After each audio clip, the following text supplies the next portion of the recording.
ভোটের মাঠের ক্ষেত্রে জামায়াতে ইসলামী, আগের জামায়াতে ইসলামী কি ছিল আর এখনকার জামায়াতে ইসলামী কি আছে?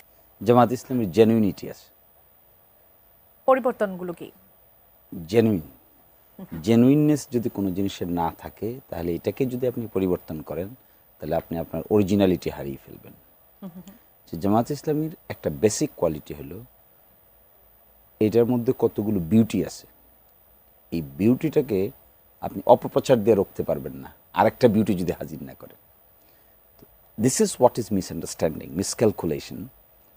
ছাত্র শিবির ঢাকা বিশ্ববিদ্যালয়ে ভালো করেছে, জাহাঙ্গীরনগর বিশ্ববিদ্যালয়ে ভালো করেছে, এটাকে নানান ক্যালকুলেশনের চাইতে ইম্পর্টেন্টলি দেখা উচিত ফর হোয়াট জেনুইনিটি এবং কি ধরনের জেনুইন ক্যাপাসিটি এদের মধ্যে আছে যা নাকি স্টুডেন্টস অ্যাটেনশনকে অ্যাট্রাক্ট করতে পারে। একদম, আমরা সেটা নিয়ে রুমিনাপাও আলোচনা করছিলাম। এবং এখানে যদি আমি অন্য ক্যালকুলেশন দাঁড় করাই এটা সত্যকে অস্বীকার করা হবে।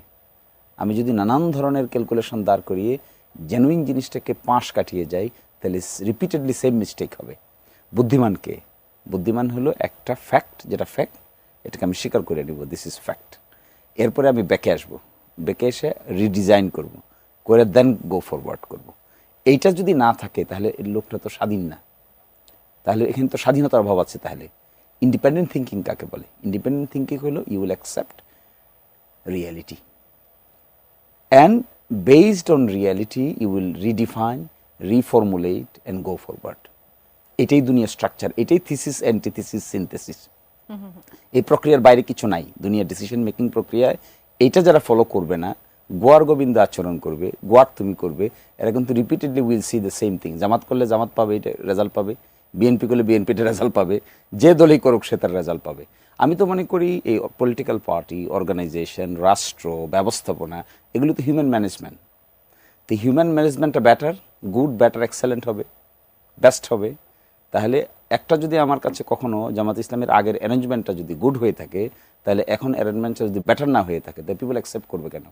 আমি সেটাই জানতে চাচ্ছি এবং সেটাই বলছি, এই কোন পরিবর্তনগুলো দেখুন, আমরা 18 কোটি মানুষকে নানান সেগমেন্টে ভাগ করে চিন্তা করতে শিখেছি।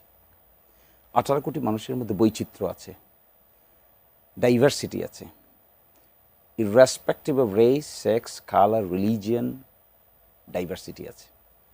সব মানুষ তো একই পাল্লায় দাঁড় করানো যাবে না, সকলের নিড একই রকম না, সকলের কাছে একই মেসেজ, একই শব্দ, একই ধরনের মেসেজ ক্যারি করে না। তাহলে জামাত ইসলামী কোথায়? এই জায়গায় জামাত ইসলামীর এই জায়গায় কারুকার্যটা কোথায়? কারুকার্যটা হলো এই যে হিউম্যান ডাইভার্সিটিটাকে অ্যাকসেপ্ট করে নিয়েছে। অ্যাকসেপ্ট করে নিয়ে বিভিন্ন গ্রুপ, সাবগ্রুপ, উপগ্রুপের জন্য ডিফারেন্ট নিডকে অ্যাড্রেস করা হচ্ছে।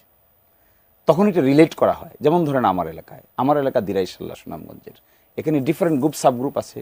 আমার মেসেজগুলো তো ডিফারেন্ট গ্রুপ সাবগ্রুপকে আইডেন্টিফাই করে, নিডটাকে আইডেন্টিফাই করে আমি অ্যাড্রেস করি। অতীতে এই যে এটা একটা সায়েন্টিফিক অ্যাপ্রোচ, এই সায়েন্টিফিক অ্যাপ্রোচ থেকে যদি জামাত ইসলামী ঠিক না হতে পারে, নিজেকে ঠিক করতে না পারে, তাহলে একই ধরনের হুচট খাবে।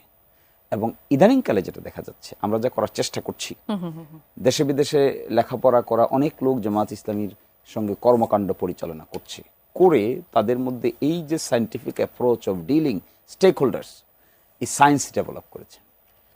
আমার বিবেচনায় এইটাই রুট কজ হবে। এই যে একটা বিবেচনা বোধ জামাত ইসলামী ডেভেলপ করলো, 18 কোটি পিপলকে সেগমেন্টে ভাগ করে, এটাই তার ইউনিকনেসটাকে